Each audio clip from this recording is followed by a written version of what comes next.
Hello दोस्तों, आज हम डिस्कस करेंगे सुप्रीम कोर्ट की recent judgment. Eye witness account cannot be discarded merely because of inconsistent with medical evidences. इस केस का नाम है Ramesh ji Amar Singh Thakur versus state of Gujarat. 2023 की जजमेंट है, अभी 4-5 दिन पहले की जजमेंट है, जिसमें बोल दिया कि आई विटनेस जो होता है ना, उसकी टेस्टिमनी डिस्कार्डेड नहीं की जा सकती सिर्फ इस बेस पे कि जो एक्सपर्ट एविडेंस था वो थोड़ा उससे अलग था। ठीक है, देख लेते हैं इसमें हुआ क्या था। तो ये केस रिलाई करता है किस पे, Darbara Singh versus state of Punjab पे।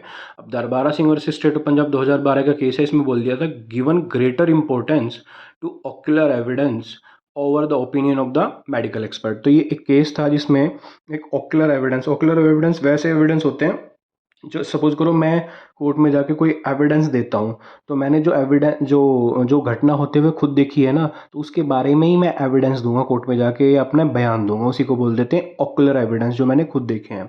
अब इस केस में बोल दिया था कि ऑक्यूलर एविडेंस किससे ऊपर होते हैं, एक्सपर्ट ओपिनियन से ऊपर। अगर देखो कॉन्ट्रडिक्शन होता है, अगर दोनों के बीच में कॉन्ट्रडिक्शन है, दो तरह के एविडेंस है, एक तो ऑक्यूलर एविडेंस है और एक एक्सपर्ट ओपिनियन है। ऑक्यूलर एविडेंस जो मैंने खुद देखे और मैं कोर्ट में जाके बता रहा हूँ, और उसी केस में एक एविडेंस आता है एक्सपर्ट। एक्सपर्ट जो है ना, जो पोस्टमार्टम करता है या जो भी विपन है उसका देख रेख करता है, उसके बारे में बताता है कि ये नाइफ था इससे नहीं हुआ, ये पिस्टल थी इससे हुआ है, या कुछ भी करके।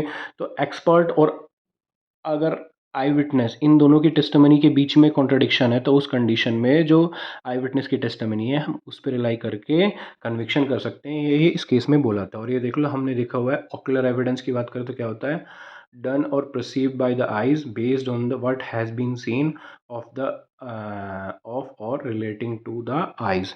तो बेसिकली जब हम एविडेंस एक्ट में एविडेंस देते हैं तो दो तरीके से देते हैं, either it is oral evidence और it is in the return form। जब when we are giving oral evidence तो that is ocular evidence, when giving in the return form that is documentary evidence। ठीक है, तो इसी case में contradiction हुआ है जो भी रिसेंट केस में, कि जो बंदा जिसने बयान दिया है, जो जाके टेस्टिमनी कोर्ट में दे रहा है, उसने कुछ अलग बताया और एक्सपर्ट ने कुछ अलग बताया। अब जज साहब ने लास्ट में कंक्लूजन निकाला कि जब जो बंदा जिसने खुद देखा था, उसके बयान से अगर ये प्रूव हो जाता है कि उस बंदे ने खुद देखा है और उसने देखने के बाद ही साफ साफ सही बयान दिया है, तो अगर मेडिकल एविडेंस जो है ना वो थोड़ा बहुत ऊपर नीचे भी हो रहा है, तो इस कंडीशन में जो आई विटनेस है उसकी टेस्टिमनी को हम डिस्कार्ड नहीं कर सकते, रिजेक्ट नहीं कर सकते।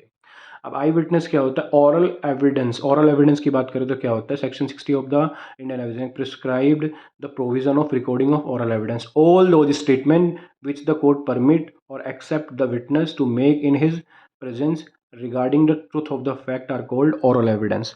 तो मैंने बताया ऑरल एविडेंस वो होते हैं, सपोज करो मैं कोर्ट में जाके ऑरल एविडेंस दे रहा हूँ, बोल के कुछ टेस्टमनी कुछ बयान दे रहा हूँ, तो उस कंडीशन में कोर्ट तभी बयान मेरे अलाउ करेगा जब मैंने वो खुद देखे हों, या बोल के मैं सिर्फ देख सकता हूँ या देखे हों, उसके बाद ही मैं कोर्ट में बता सकता हूँ। इसके अलावा अगर ओपिनियन ऑफ एक्सपर्ट की बात करें तो जैसे हमने बताया था कि सर्विसिंग वाले केस में, जो अभी केस हुआ है रिसेंट, इस केस में क्या कर दिया कि जो ये पोस्टमार्टम एक्सपर्ट था या जो एक्सपर्ट ओपिनियन था उसको डिस्कार्ड करके इन्होंने उस रिलाई किया है कि इस पे ओरल एविडेंस पे। तो देख लेते हैं एक्सपर्ट ओपिनियन क्या दिया हुआ है सेक्शन 45 में। एक्सपर्ट ओपिनियन दिया हुआ है, section 45 is a part of relevant fact. और ऐसी बात नहीं है कि एक्सपर्ट ओपिनियन हम मानते ही नहीं है, लेकिन किस केस में हम एक्सपर्ट ओपिनियन मानेंगे और किस केस में ऑक्यूलर एविडेंस, जैसे बोलते हैं ओरल एविडेंस को ज़्यादा महत्व दिया जाएगा, उसके बारे में ये केस था। तो इस केस में बोल दिया साफ साफ कि ठीक है, एक्सपर्ट ओपिनियन अगर ओरल एविडेंस से डिफर भी करता है, डिफरेंट भी है, उस कंडीशन में भी हम ओरल एविडेंस के बेस पे क्या कर सकते हैं, कन्विक्शन कर सकते हैं। और इस केस में ऐसा हुआ है कि एक बंदे को इस वजह से कन्विक्शन मिला है कि उसके अगेंस्ट में स्ट्रॉन्ग ओरल टेस्टिमनी थी, और एक्सपर्ट ओपिनियन हालांकि कॉन्ट्रडिक्टरी था, लेकिन स्ट्रॉन्ग ओरल टेस्टिमनी के बेस पे उसे कन्विक्ट कर दिया गया। और इसके बाद सुप्रीम कोर्ट ने इसी केस में दूसरे केस पे रिलाई किया, जिसका नाम है HP versus state of HP versus Lekhraj, which emphasized that it was common for the different witness to provide slightly varying account of details। और इस केस में ऑनरेबल सुप्रीम कोर्ट ने बोल दिया था कि ये तो कॉमन चीज़ है कि ओरल एविडेंस में कुछ अलग बयान हो रहे हैं, एक्सपर्ट ओपिनियन कुछ अलग आ रहा है, या डाइंग डिक्लेरेशन कुछ अलग हो सकती है। अभी डिफरेंट और रिलेवेंट फैक्ट डिफरेंट हो सकते हैं, लेकिन it is totally based on the will of the Supreme Court या different court to rely on the strong evidence. अब इस केस में ऑनरेबल सुप्रीम कोर्ट ने स्ट्रॉन्ग एविडेंस किसको माना? एक्सपर्ट ओपिनियन को नहीं माना। उन्होंने बोल दिया कि जो ओरल एविडेंस है, जो ओकुलर एविडेंस है, वो एक्सपर्ट ओपिनियन है। और उसी कंडीशन में ऑनरेबल सुप्रीम कोर्ट ने इन दो केस पे रिलाई करने के बाद इस केस में, जिस केस का नाम है Ramesh ji Amar Singh Thakur versus state of Gujarat, जो अभी रिसेंट केस है, ये वही केस है। और इस केस में बोल दिया कि ओरल एविडेंस के बेस पे भी हम कन्विक्शन कर सकते हैं। ठीक है दोस्तों, मिलते हैं नेक्स्ट वीडियो में, या तो केस लो या नई कोई भी सीरीज़ जो मैं स्टार्ट कर रहा हूँ अभी। तो उससे पहले एक रिक्वेस्ट कर रहा हूँ, प्लीज़ सब्सक्राइब माई चैनल।